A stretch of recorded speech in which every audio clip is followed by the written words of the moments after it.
हर चीज में, हर सेक्टर में देश का विनाश हो रहा है। किताब में बात हुई, एक बात तो समझ में आई और सहमति भी बनी कि किसी भी प्रकार से भाजपा सरकार को विदा करना है भारत से। इसलिए 8 साल हुए नरेंद्र मोदी जी प्रधानमंत्री बने हुए हैं। हर चीज में, हर सेक्टर में देश का विनाश हो रहा है। देश के हर वो आदमी परेशान है, बेहाल है। मैं आपसे भी अनुरोध करूंगा, आप लोग तो रोज मिलते हैं, नेता लोगों से पूछते हैं, सुनते भी है, सुनते भी है, चीज करते हैं। एक सेक्टर ऐसा हो जिसमें कोई सुधार आया हो,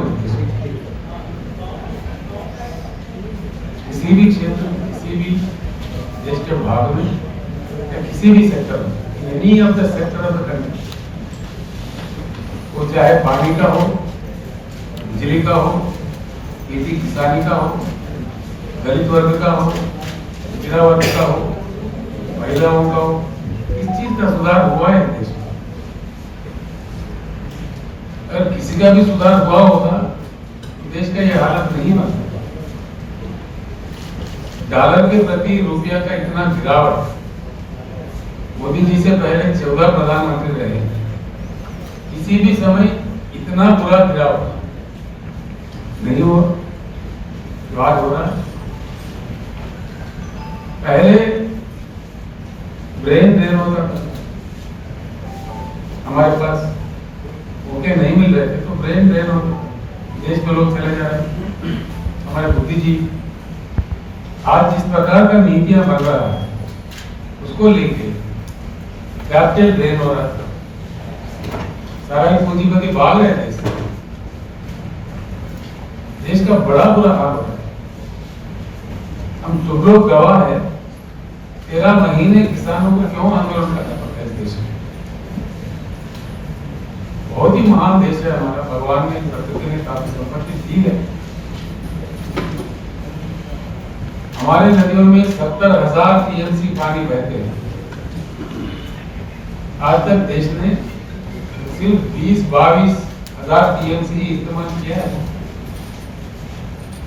और वाटर वार्स होते हैं, जल युद्ध होते हैं, क्यों होने लगते हैं। बिजली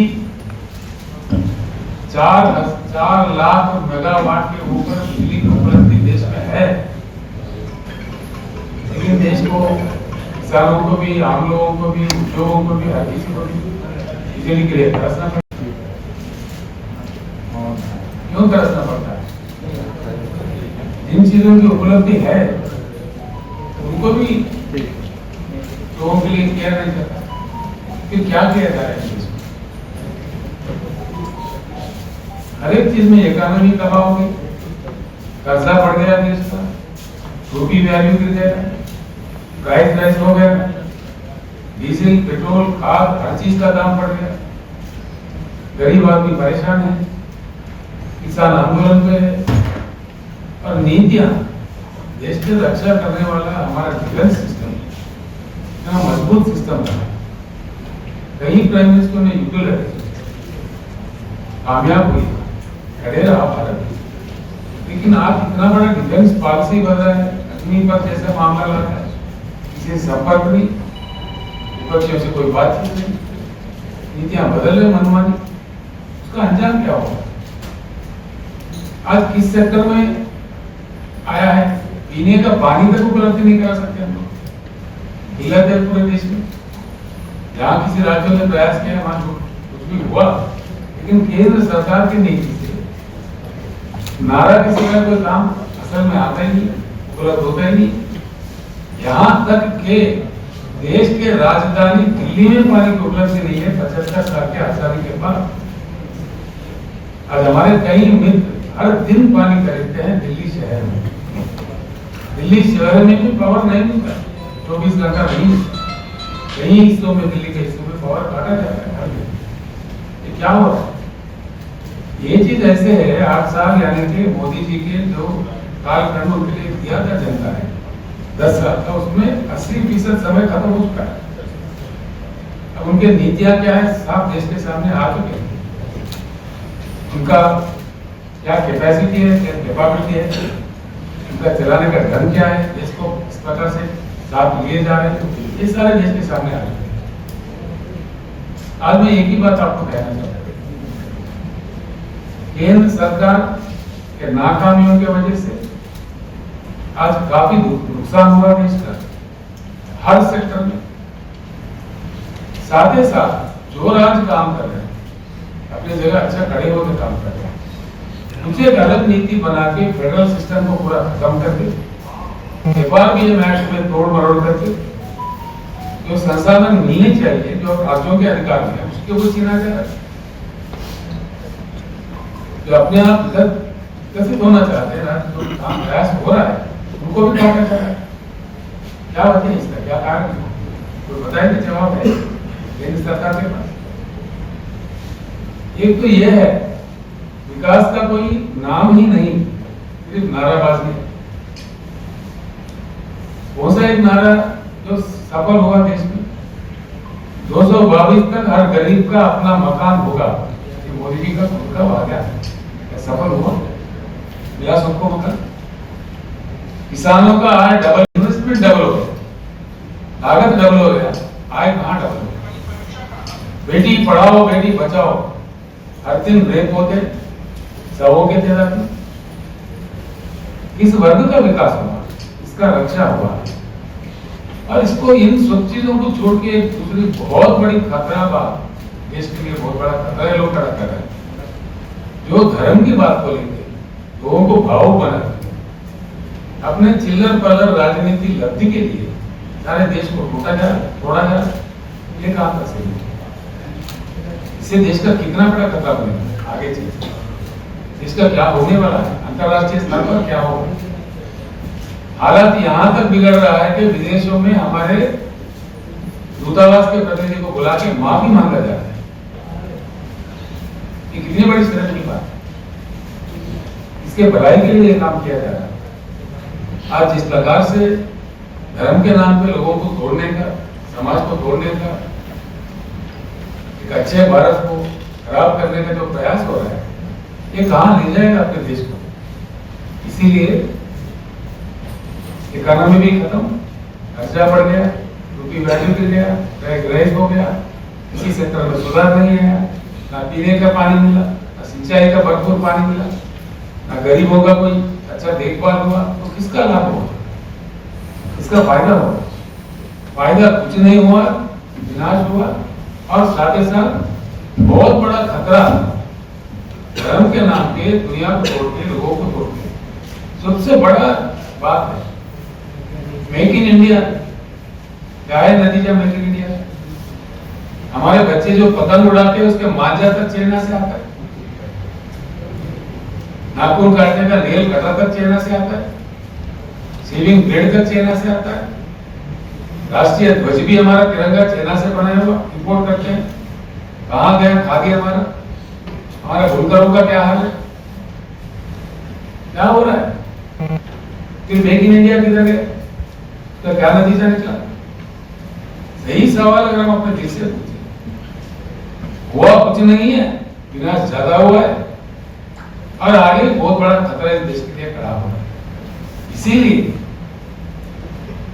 हम एक ही आवाज आज नीतीश जी से मिलने के बाद, जो बातचीत करने के बाद, नीतीश जी का भी मन है, मुझे भी उन्होंने आदेश दिया है, जितने भी विपक्षी दल है देश में सारे एकजुट होकर, ताकत जुटाकर, शक्ति जुटाकर बीजेपी मुक्त भारत का नारा देना चाहिए और बीजेपी मुक्त भारत को हासिल करना चाहिए। तभी देश इससे खड़ा हो सकता है, आगे बढ़ सकता है, अंतरराष्ट्रीय स्तर पर एक अच्छा अपना स्थान बना सकता है। मैं एक अन्य बात भी कहना चाहूंगा इस दौरान, आपसे प्रार्थना में आप ये बात जरूर जनता तक ले जाए। भारत में 75 साल के आजादी के बाद इतने सारे समस्याओं से उलझ रहे हैं। स्थिति से भारत को अगर निकलकर बाहर जाना है, कुछ ये अब तक रूटीन जो 75 साल में चलता आया उससे उठकर आउट ऑफ बॉक्स सोचना चाहिए। विशेषज्ञों का मानना है, मेरा बात नहीं है, अगर किया जाए तो भारत सर्वश्रेष्ठ देश दुनिया का बन सकता है, प्रभावशाली बन सकता है, प्रबल आर्थिक शक्ति बन सकता है। इसमें हमारा प्रयास होना चाहिए। एक उच्च गुणवत्ता वाला बदलाव भारत में चाहिए, ये बिल्कुल चाहिए। अगर हमारे पास ज्ञान नहीं है, पूरी दुनिया में जहाँ ज्ञान है वहां से प्राप्त करना चाहिए हम लोग। चाइना जिसकी जीडीपी हमसे कम थी 1980 तक, 81 तक भी, उन्होंने कर पाया, कर दिखाया। उनका इकोनॉमी पहुंच गया 16 ट्रिलियन डॉलर में। आज हम 3 ट्रिलियन डॉलर के आसपास में घूम रहे हैं। बड़ा शर्म की बात।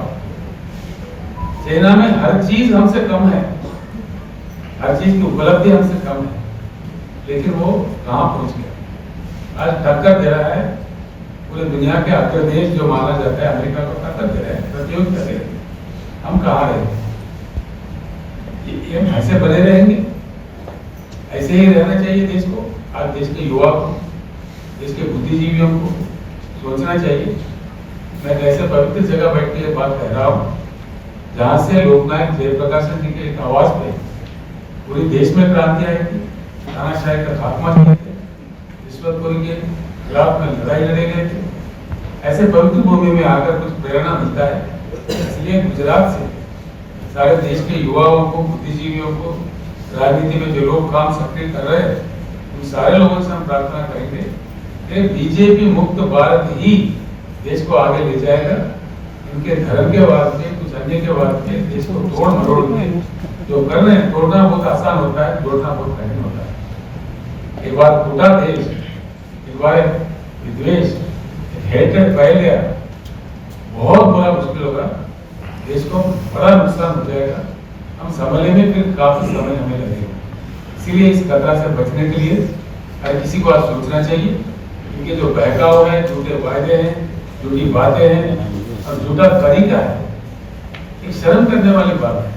भारत लोकतंत्र का मान्यता रखने वाला विशेष देश है। हमारा कुछ रिश्ता है अंतर्राष्ट्रीय स्तर पर। आज कहा जा रहा है खुलेआम, देश को चलाने वाले सत्ताधारी पार्टी के अध्यक्ष को कहते हैं हम सारे पार्टियों का खात्मा करेंगे। एक पार्टी, सिर्फ एक पार्टी का तानाशाही है। कहा तो ऐसा जा रहा है तिरंगा को नहीं उड़ाएगा, आशा झंडा उड़ाएगा अपने लोगों, और वो लोगों का कुछ पकड़ने वाला नहीं। तो देश के साथ गद्दारी हुआ, राष्ट्रीय ध्वज के साथ गद्दारी हुआ। वो लोग खुलेआम बयान देते जा रहे। क्यों केंद्र सरकार चुप्पी साध है? क्या कारण है इसके पीछे? और आज इस प्रकार के दंगे कराए जा रहे हैं, इस प्रकार के सहिष्णुता हमारे देश में बना हुआ था, जिसके प्रति हमारा देश का बड़ा मान्यता था। जो हमारे राष्ट्रपिता है, महात्मा गांधी जी ने अपने आप को नहीं कहा राष्ट्रपिता, सारे देश ने माना है, सर पे लिया। ऐसे राष्ट्रपिता का अपमान किया जा रहा है इतने गंदे तरीकों से, और हम सब लोग चुप्पी साधे हुए। ये कहां ले जाएगा देश को? क्या हम अपने दादा परदादा का अपमान करेंगे, अपने खानदान का अपमान करेंगे? ये किसी देश में होता है? ऐसा नहीं होना चाहिए। ये कहां ले जाएगा भारत आगे? तब तक हम क्या सिखा रहे हैं? ऐसे भारत किसको चाहिए? और इनके प्रति कोई मतलब जो हुआ है, इनका कोई काम है, इनका कोई योगदान है, फलाने सेक्टर में कुछ हुआ है, इसमें सुधार हुआ है, बातों के सिवाय कोई काम है नहीं। जब ये विपक्ष में थे, गला फाड़ फाड़ के जिन बातों को कह रहे थे, जिन बातों का विरोध कर रहे थे, आज वही बात ये अमल कर रहे। Complete privatisation totally. LIC को क्यों प्राइवेट कर रहे हैं? दुनिया का बहुत बड़ा इंश्योरेंस कंपनी है, सक्षम कंपनी है, सक्रिय कंपनी है, करोड़ों जनता का इस देश का बहुत प्यारा कंपनी है, उसको क्यों काटा जा रहा है, क्यों बेचा जा रहा है? पोर्ट भी बेचते, एयरपोर्ट भी बेचते, रेल भी बेचते, क्या बचेगा देश के लिए? इनका योगदान क्या है? ये बेचने में लगेगा। आगे लेकिन नारा बचा है बेचो इंडिया, तो बेचो, तुम ही बेचो, तुम ही प्राइवेट करो, तो क्या बचेगा देश में? बेच के हमें जाना कहाँ है, पहुंचना कहाँ है, दुनिया में हमारी क्या जगह रह जाएगी? इसीलिए सारे देशवासियों से हमारा अनुरोध है, हमारा अपील है, और हमसे जो संभव प्रयास होगा, हर संभव उनके ऊपर हमले हो रहे हैं, फर्जी भी है, झूठे भी है, बहुत सारे सताने के लिए राजनीतिक कारणों से किया जा रहा है। ये सारा देश जान गया, सारा देश। एक कार्टून आया था बिहार में, जैसे सत्ता परिवर्तन हुआ था, कार्टून आया, एक बस है जिसके ऊपर लिखा हुआ है ईडी, सीबीआई और कुछ पता नहीं क्या, अधिकारी भाग रहे हैं, उनके मिसेस पेट्रोल वगैरह को पैंट तो पहन के जाओ। ये कार्टून आया जी, सारा देश हंस पड़ा। यानी कि इस एजेंसी का भी, कॉन्स्टिट्यूशनल बॉडीज का भी कितना अपमान इस देश में हो रहा है। उनका जो मान्यता है उसको किस प्रकार का राजनीतिक कारणों के लिए इस्तेमाल किया जा रहा है, सारा देश जान चुका है। आप लोग भी बखूब जानते हैं हमसे, ये जो भी हो रहा है गलत हो रहा है, ठीक नहीं हो रहा है। So do you think that consent of the CBI should be withdrawn in Bihar as it happened in other states? It should be withdrawn everywhere. Law and order is a state subject. जो जहाँ चाहे घुसपैठ करे, षड्यंत्र करे, dictatorship करते रहे। और दूसरी बात मैं कहना चाहूँगा, जो भी एक पार्टी लाएंगे, एक ही ध्वज लाएंगे, एक ही मैं रहूँगा, मैं बनना, मैं का घर हमेशा खाली। ये होता हुआ दिखा हमारे पुराणों में भी, हमारे इतिहास में भी, अब भी बिल्कुल होते रहेगा। आपको धन्यवाद।